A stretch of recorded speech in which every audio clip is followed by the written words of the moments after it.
Michael Jackson was our biggest hero. Prince. The kid, I'm just gonna say, talk about Mike for 1 second. Okay. The kid that first said that Mike did something to him, he said he took a shower with him. Here it is, years later, Mike done died. He says, my parents put me up to it. The feds coerced me. So, did Michael do it? No. This is the people saying you got way too much power. Now let's look at this. Who owned Sony? Tommy Mottola. Until Michael Jackson bought up their catalog. With the whole Beatles catalog. Not just the Beatles. Not just the Beatles. Not just the Beatles. Jay-Z, Eminem, all of them cats. Yes. Michael Jackson make money off of every record they put out. Yes. Shut them all down. This is common knowledge. Google it. Mike was definitely a rapper. Did you hear the story about how Mike got the Beatles, George? I believe I heard an interview. Mm-hmm. It was Eddie Griffin. Mm-hmm. Eddie Griffin said Mike walked in and They was filming Say. right. And he asked, "Well, I'll buy the Beatles for No, he asked, how much do you think that's how worth? much exactly?" Okay. $60 million, Mike. Mike was like, that's a lot of money. Fronting, like, you know. He said in between takes, he went and called his people, go buy it. That's all, 60 million. Take 60 million out of my account. Go buy that shit. Came back the next day, you ready to finish filming? Oh, by the way, I bought the Beatles. You what? You bought a fucking beat? You can't own the Beatles. He had a fucking fit. Paul McCartney, stop being his friend. Hurt his fucking feelings. Mike was a shrewd businessman. It was a gangster. That's a gangster move. Let me tell you another story I heard. You know, Mike and Quincy was tight. Right. So for years, you gotta remember they made Off the Wall together, and that was in the 70s. You see what I'm saying? And it took them years to make. And that came out in 79. So if it took them years to make, we talk about 78, 77, maybe 76, they started on this project. So that means Michael Jackson grew up. I mean, watch Quincy Jones' daughters grow up. Fast forward years later, Tupac is dating one of the daughters. I think it was Khadijah. Yeah. Khadijah. They came out of, Tupac comes out the party, disrespecting Khadijah, like, bitch, shut up. Come the fuck on. Shut the fuck up and get in the car. Mike stepped to him. Yo, you can't talk to her like that. He was like, Mike, mind your fucking business. Mike was like, fuck no, that's like my niece. You ain't gonna just talk to her like that. Michael Jackson and fucking Tupac start rumbling. True Michael story. Jackson beat his ass. True They said story. Tupac loved to fight, But couldn't. but he can't fight. Tupac and Michael. Tupac and Michael True Jackson. story. Now listen. That's news to me. You gotta remember, number one, Mike came up in the house with how many brothers? Do you got brothers? No. You ain't got brothers. You got brothers? Okay, so I have 4 brothers. That's how I learned how to fight. They punch you in the mouth over a fucking chicken wing. And your anger ain't gonna let you let that slide, whether you can beat them or not. And you gotta learn how to fight. My brother Jamak, when he was 13, he was about 240, 6'2". Took me out in the street, put on boxing gloves in front of all his homies, beat my ass every day until I could fucking fight. And one day I caught him with a couple of lucky ones. I can say now it was lucky ones, because my brother Matt can fight.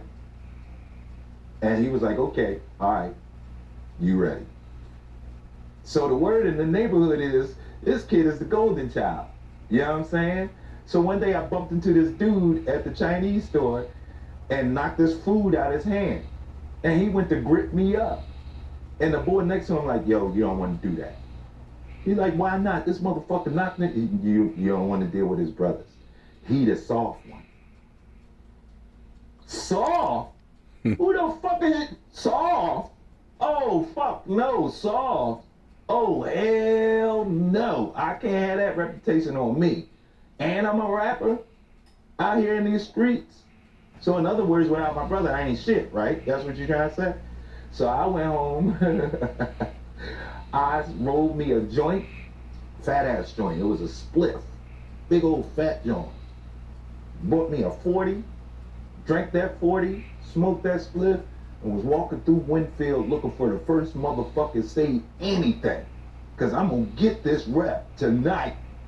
Ran up on this dude named Keith Hightower.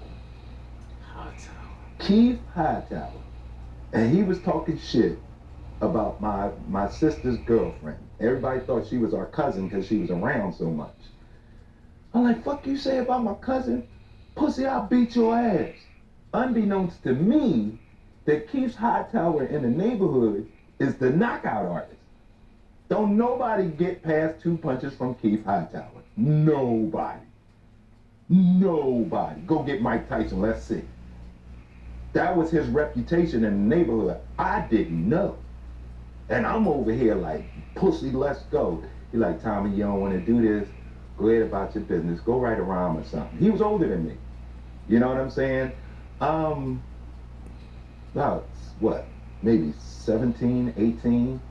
You know what I'm saying? He was like 26, 27. So I'm like, no, it's going down tonight. You talking shit about my cousin. I'm like, you ain't no pussy. Meet me up in the man's schoolyard, up on 54th Street right now. And I started walking towards the schoolyard. The kids that heard it was like, oh shit. They started telling everybody. Next thing I know, I got like 30 motherfuckers following me up to the schoolyard and shit. Oh, we gonna see this. You know what I'm saying? Because nobody had ever seen me upset. I'm not the upset type. You know what I'm saying? I don't go around yelling, hollering. You know, I'm always calm, cool, collective. That's how I got Tommy Too Smooth. You know what I'm saying? But now they saying Tommy out of pocket.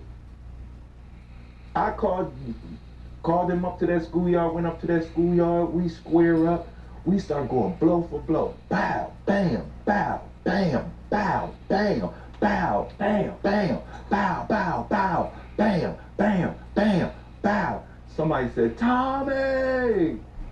I went to turn around, it was like slow motion. I went to turn around and look to see who it was. Now, what made me turn around in the middle of a fight? I don't know.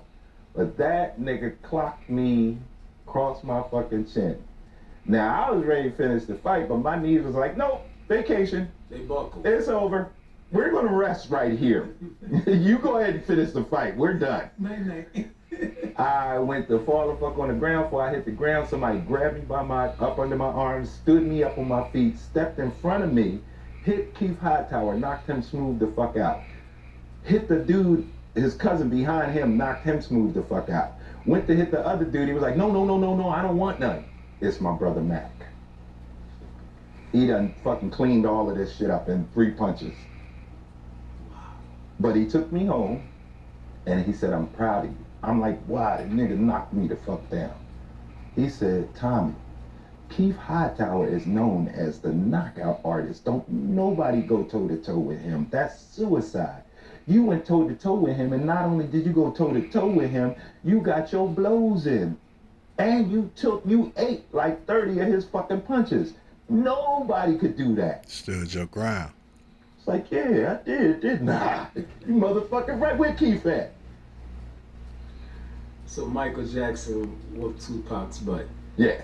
Oh man, listen, you know what the people gonna say? They're gonna say, what in the world? When was this? The king of pop? The king of pop moonwalking? You gotta remember, this man had how many brothers? 7, 8, not including cousins. You gotta remember, this man grew up in Gary, Indiana. You know about them small little towns? Them small little towns is tougher than the big city, cause they all got something to prove. And he grew up and we talk about the 60s, when gang warring was going on. Where you think Beat It came from? He done seen a lot of them gang wars. You see what I'm saying? So ain't no way Michael Jackson could have been soft at all. Just going by his household. Joe beat their ass. So he wasn't scared to take a punch. Joe beat that ass. And Joe was a hard rock. So you got to deal with them brothers. You got to deal with Joe. You think Mike's soft? Nah. Exactly. But But look at the content of his records. Listen to the shit he's saying. You want to be starting something, nigga? Yeah. Pretty young thing. Yeah. Beat it. You're talking about beating ass right there. Mike wasn't no joke. But I'll say this to answer your other question.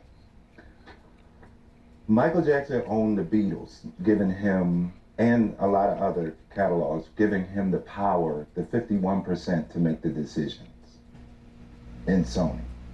That's what I heard. Do you think R. Kelly went to jail behind them females, them girls? No. No. Why did he go to jail? The A lot of catalog. it have to do with the music catalogs. Thank you. Thank you. Did you know that Prince wrote, he had a vault in his house with all music in it. And his record company tried to say that because you wrote this while you were signed to us, we own all of that. And he's like, no, I made it at my house, at my leisure time. It had nothing to do with the contract I have with you. And while he was going through this, he wrote slave on his face, remember? Right. Because if you know anything about the record business, what they do to you is they get you to sign up. The most important thing in music is publishing. Publishing says no matter who plays your record, no matter who sings your record, no matter where you may hear the music from, whoever owns the publishing gets paid for that. You see what I'm saying?